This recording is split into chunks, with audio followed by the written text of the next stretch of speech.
Les délégués de la région du sud de l'Asie et du Pacifique explorent l'héritage d'Ellen White pour renforcer la mission adventiste en Australie. Compte à rebours pour le lancement du nouveau programme de l'école du sabbat des enfants, Vivant en Jésus, en 2025. Le projet social Good One utilise les bénéfices des exploitations de noix de cajou pour combattre la pauvreté au Ghana. La division nord-américaine prépare une révolution spirituelle pour la Pentecôte 2025. Ces histoires inspirantes et bien d'autres, maintenant sur ANN.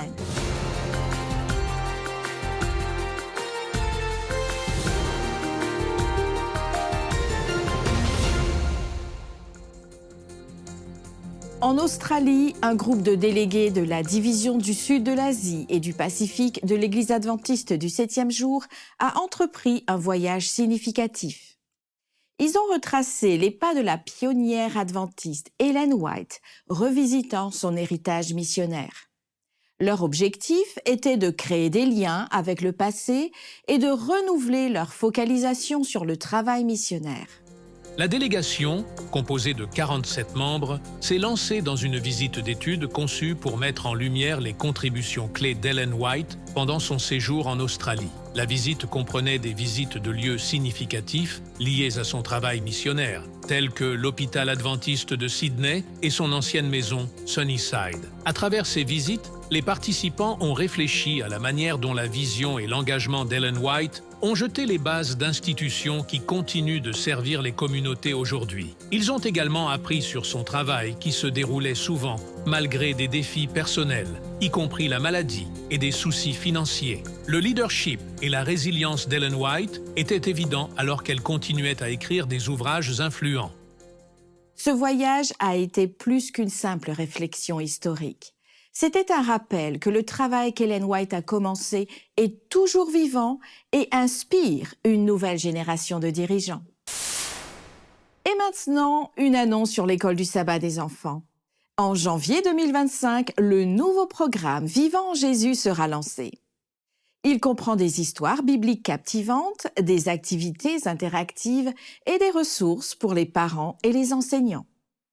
Préparez-vous pour un voyage passionnant d'apprentissage et de foi, adapté aux enfants de tous les âges.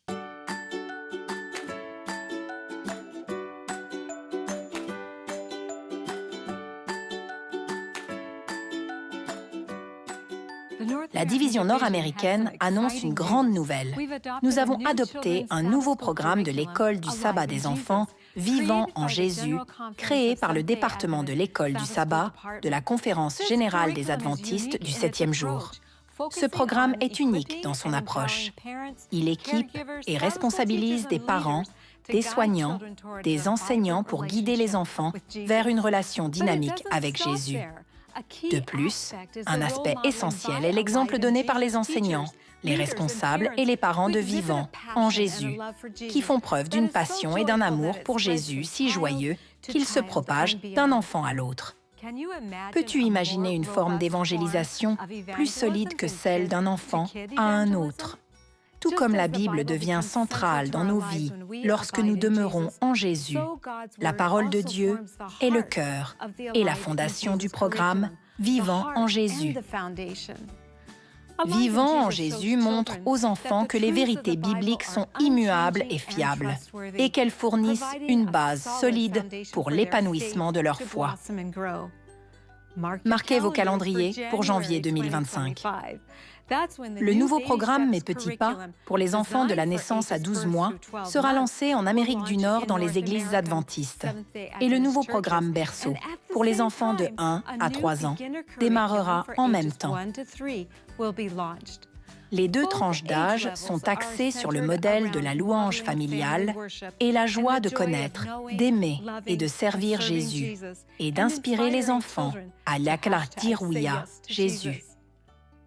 Rejoignez-nous alors que nous présentons les différents composants et ressources du programme de l'école du sabbat des enfants vivants en Jésus. Explorons ensemble comment Vivant en Jésus transformera les cœurs des dirigeants, des enseignants, des enfants et des familles. Que Dieu nous éclaire dans notre mission de nourrir la foi de nos enfants et de les guider vers une expérience profonde de l'amour de Jésus. Aujourd'hui, nous assisterons à la deuxième partie de ce puissant témoignage venant de Papouasie-Nouvelle-Guinée. Des résultats sans précédent transforment des vies dans la région. Sur l'un des sites, personne n'a répondu à un appel lancé pour le baptême. Alors que la gêne augmentait, un chien a marché dans l'allée centrale, s'est assis face à la foule et l'a fixé. Inspiré par l'action inattendue de l'animal, un grand nombre de personnes sont rapidement venues se faire baptiser. Est-ce que Dieu n'est pas incroyable? Le premier sabbat, 98 000 personnes ont été baptisées à travers la PNG. Cet élan s'est poursuivi chaque week-end. Les plages étaient inondées d'individus nouvellement convertis, déclarant publiquement leur foi, pour atteindre le nombre incroyable de 330 000 individus qui ont abandonné leur vie à Jésus. Les dirigeants de la Radio mondiale adventiste sont venus en hélicoptère, fournis et payés par le gouvernement de la PNG. Je veux partager avec vous une histoire singulière. Nous sommes allés visiter une église du Christ qui existe depuis 22 ans. Ces personnes avaient entendu parler de PNG pour Christ. Elles ont étudié le message du sabbat biblique. Toute la congrégation a décidé de devenir adventiste. Ils ont inauguré leur bâtiment en changeant leur panneau d'église du dimanche en un panneau d'église adventiste du 7e jour. Toute la congrégation était prête pour le baptême, mais Stephen, le pasteur de l'église, était un peu hésitant. Le pasteur de la Radio mondiale adventiste, Robert Delis, s'est senti poussé à avoir une conversation en tête-à-tête avec Stephen. Pendant ce temps, toute sa congrégation se faisait baptiser. Robert l'implora. « Qu'est-ce qui t'empêche d'être baptisé ?» Alors que le dernier membre de la congrégation sortait de l'eau, tout le monde a entendu « Attendez, un de plus !» alors que le pasteur Stephen entrait dans l'eau. Le soir même de son baptême, il a réalisé une vidéo dans laquelle il suppliait « Je lance un appel à tous mes collègues pasteurs du dimanche comme moi. S'il vous plaît, nous devons dire la vérité à toutes nos églises et à nos frères chrétiens. Leur vie est très importante, afin qu'ils puissent tous être sauvés dans le royaume de Dieu. » L'Église du Christ du pasteur Stevens était l'une des 16 églises dominicales qui sont devenues adventistes dans cette région, sans parler de l'ensemble du pays. Mais attendez, ce n'est pas tout. Écoutez cette déclaration publique faite par un couple anglican. Nous venons d'un milieu anglican. Mon mari est le président de l'église anglicane. Et j'en suis la présidente. Lorsque nous avons assisté à ces conférences, Dieu a vraiment touché notre vie. De l'anglicanisme, nous sommes maintenant devenus des observateurs du sabbat. Louez le Seigneur. Demain est un nouveau jour et une nouvelle ère dans la vie de mon mari et moi qui seront baptisés demain. La première phase de PNG pour Christ est officiellement terminée. Maintenant, les efforts de rétention et de discipulat ont été mis en œuvre. L'objectif est de s'assurer que chaque âme soit solidement ancrée dans ses nouvelles croyances adventistes.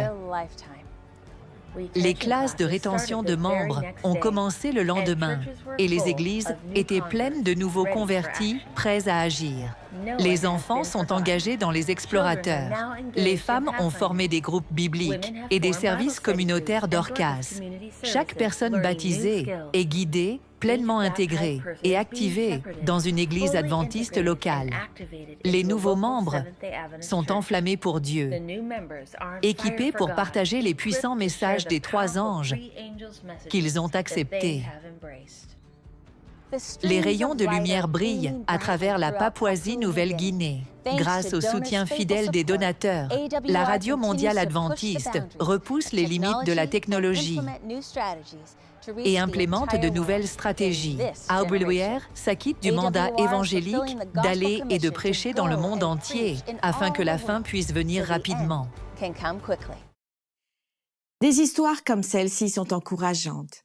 Les résultats que nous imaginons obtenir sont maintenant devenus une réalité croissante.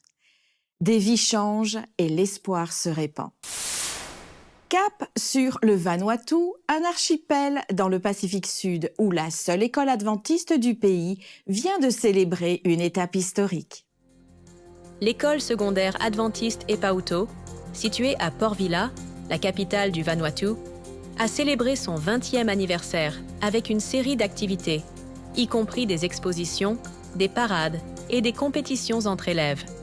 Fondée en 2004 avec seulement 73 élèves, l'école accueille maintenant 768 élèves, soulignant son impact croissant dans la région. Lors de l'événement, une plaque commémorative a été dévoilée et le pasteur Charlie Jimmy a dirigé un service spécial. L'éducation a été présentée comme un ministère. L'école adventiste Epauto a également annoncé des projets pour de nouvelles installations et un bâtiment administratif, financé par une campagne de collecte de fonds en cours pour répondre à la demande croissante, avec un accent sur l'éducation et le service communautaire. Nous félicitons l'école adventiste Epauto pour 2 décennies d'impact dans l'éducation et le service communautaire. Dans la série Un message spécial du pasteur Ted Wilson, le président de l'Église adventiste du 7e jour explore la première partie du chapitre 35 de la tragédie des siècles d'Ellen White. Le pasteur Wilson discute de l'influence puissante de l'Église et de l'État pendant le Moyen Âge et de son impact durable sur les pratiques religieuses.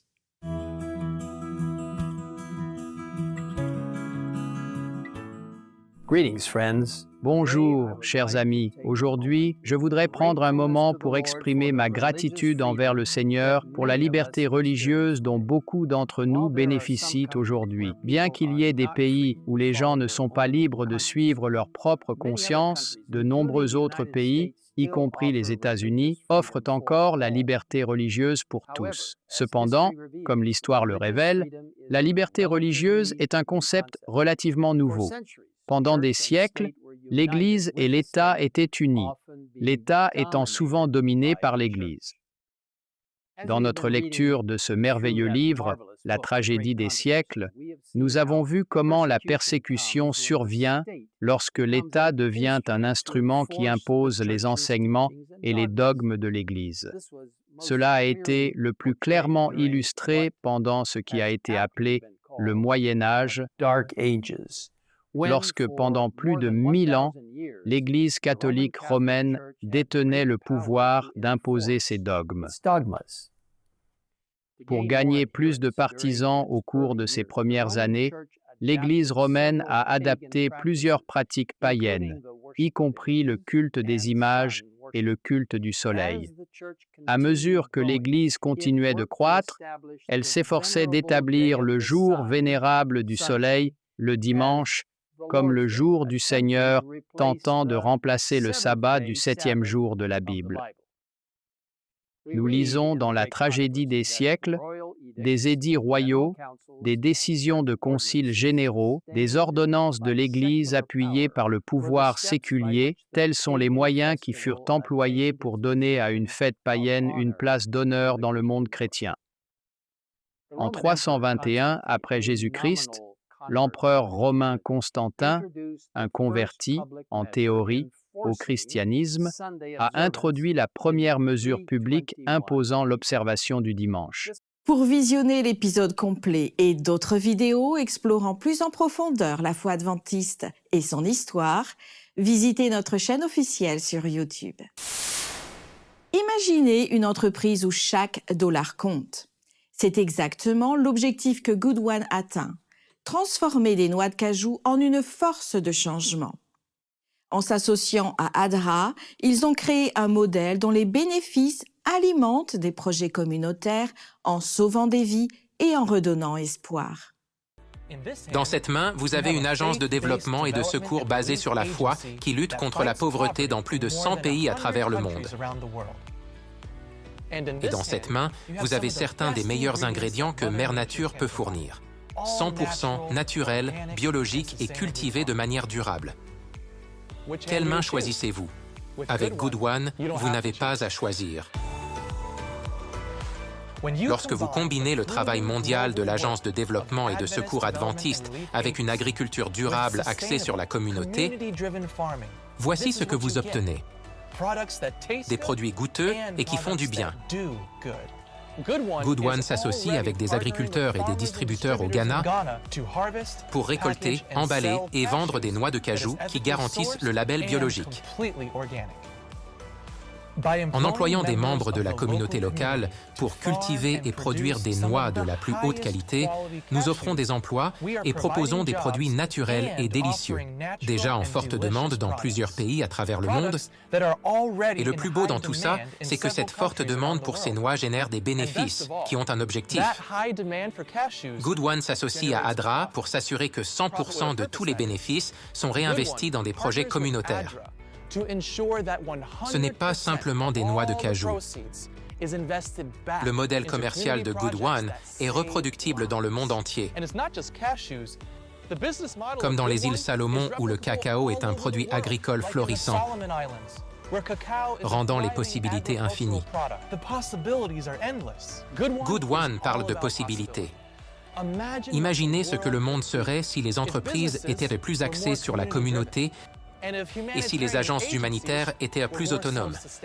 C'est ce qu'offre Good One.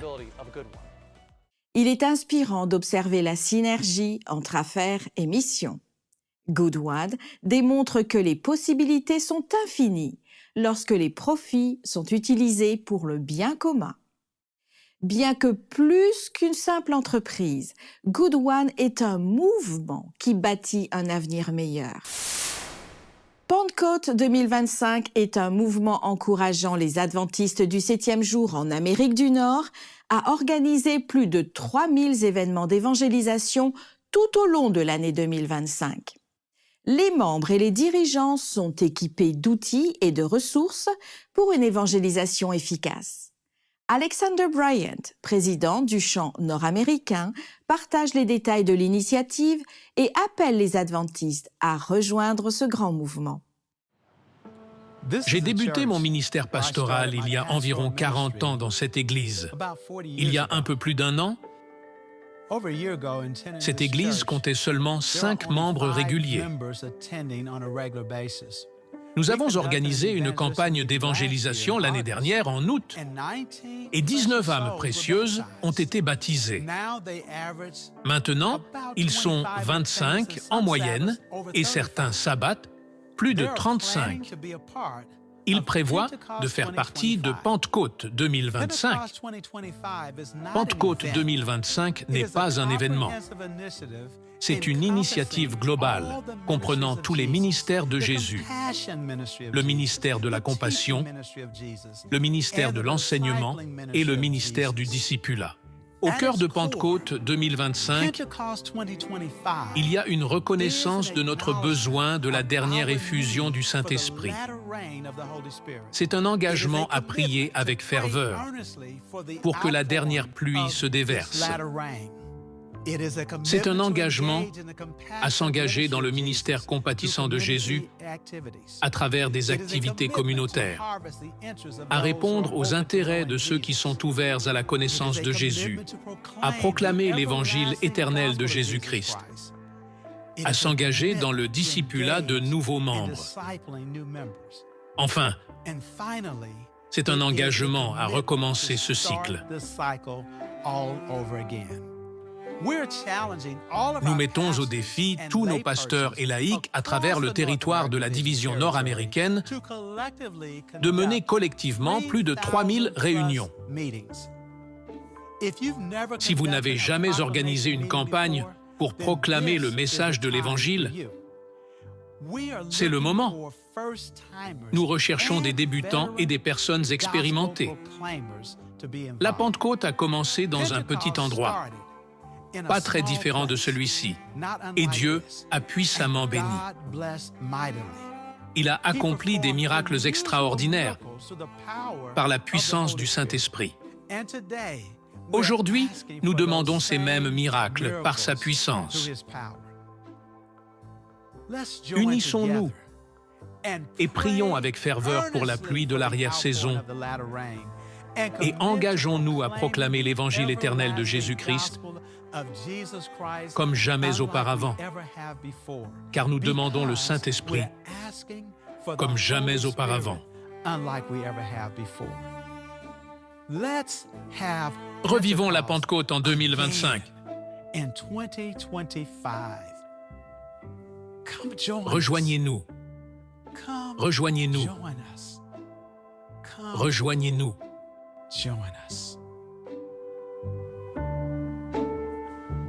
Prions pour ce projet et d'autres projets réalisés dans le monde chaque année, tous avec le même but, recevoir l'Esprit Saint afin de prêcher l'évangile du salut avec puissance et hâter le retour prochain du Christ. À Saint-Pétersbourg, en Russie, ADRA apporte de l'espoir à de nombreuses familles grâce à un projet d'amour et de soins avec le soutien des bénévoles. Découvrons comment cette initiative fait une différence dans la vie des parents et des enfants. ADRA soutient le projet Kind Hands. Cette initiative offre un soulagement temporaire aux parents en apportant une assistance aux familles avec des enfants, puisque des bénévoles animent des activités amusantes et engageantes directement auprès des enfants. Pendant que les bénévoles s'occupent des petits, les parents ont la chance de se reposer, de recevoir des informations précieuses sur la santé et l'éducation, et même de profiter d'une séance de massage. Ce projet, promouvant la santé et le bien-être, a été un véritable soutien pour de nombreuses familles à Saint-Pétersbourg. Que des initiatives comme celle-ci continuent de répandre l'amour du Christ à travers le monde. Dans la ville de Cebu, aux Philippines, l'Église adventiste philippino-chinoise a lancé la campagne « Découvrez la sagesse ancienne » qui a entraîné le baptême de 16 nouvelles personnes qui ont accepté Jésus comme leur sauveur. La campagne d'évangélisation a attiré plus de 200 participants, dont 70 à 90 invités non adventistes, avec un accent porté sur la communauté chinoise. Organisé par l'Église adventiste philippino-chinoise, l'événement visait à entrer en relation avec la population chinoise, estimée entre 1,35 et 1,5 million, tout en attirant également des personnes de divers horizons. La campagne d'une semaine a abordé des sujets tels que la santé, les questions juridiques et la croissance spirituelle. Le docteur Samuel Wang a dirigé des discussions liant les anciennes traditions chinoises à Jésus, appelé le Dao chinois.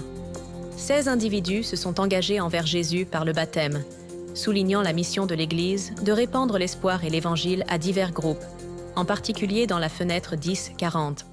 Sous la direction du Saint-Esprit, l'évangélisation transcende les barrières, atteint des personnes de divers horizons culturels et religieux et inspire des décisions qui changent la vie.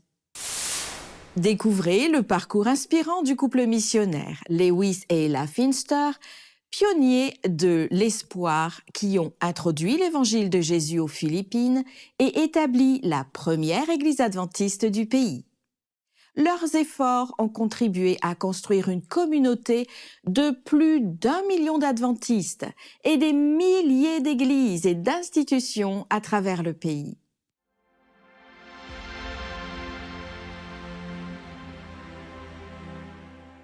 Philippines. Lewis et Ella Finster arrivèrent comme missionnaires pionniers aux Philippines le 17 décembre 1908. 3 ans plus tard, ils fondèrent un groupe de croyants qui devint la première église adventiste philippine du pays. Originaire des États-Unis, Lewis a fréquenté l'Union College. Après avoir obtenu son diplôme, il a travaillé aux États-Unis. Mais Lewis et sa femme Ella n'ont pas tardé à se sentir appelés à servir à l'étranger. Ils ont servi en Australie occidentale et pendant une courte période en Tasmanie avant d'être appelés aux Philippines. Lorsque Lewis et Ella arrivèrent à Manille, il n'y avait pas d'adventistes philippins. Les quelques missionnaires qui les avaient précédés avaient travaillé en espagnol et en anglais. principalement avec les communautés étrangères, bien que J.L. Makelani ait commencé à préparer de la littérature pour les Philippins. Constatant que seulement 5% de la population parlait espagnol, il commença à apprendre le tagalog avec un traducteur de la Société biblique américaine. Le traducteur apprit ce qu'était le sabbat grâce à l'un des tracts et a fait partie du premier groupe de baptême en 1911. Lewis a implanté la première église à Santa Ana, une banlieue de Manille. Il encouragea ces jeunes convertis à se joindre à la mission, et il eut bientôt un groupe de colporteurs et d'évangélistes. L'œuvre se développe rapidement, et pendant leur séjour aux Philippines, les Finsters voient s'établir 4 fédérations et une union. Aujourd'hui, les Philippines comptent plus de 1,2 million d'adventistes du 7e jour et plus de 7000 églises et entreprises. On compte un adventiste du 7e jour pour 86 habitants. À ces missionnaires pionniers, nous disons Salama. Pour plus d'histoires missionnaires, visitez adventistmission.org. Nous espérons que vous avez apprécié cette expérience multiculturelle à travers les nouvelles de service, de foi, d'amour du prochain et d'espoir de l'Église adventiste dans le monde entier. Présente dans plus de 200 pays, la dénomination cherche à servir comme le Christ, à travers ses membres, ses dirigeants, son siège administratif, ses institutions et ses ministères de soutien. Vous pouvez accéder à d'autres bonnes nouvelles en rejoignant les chaînes officielles de l'Église adventiste sur YouTube, Instagram et Facebook, ainsi que sur le site web d'ANN, adventiste.news.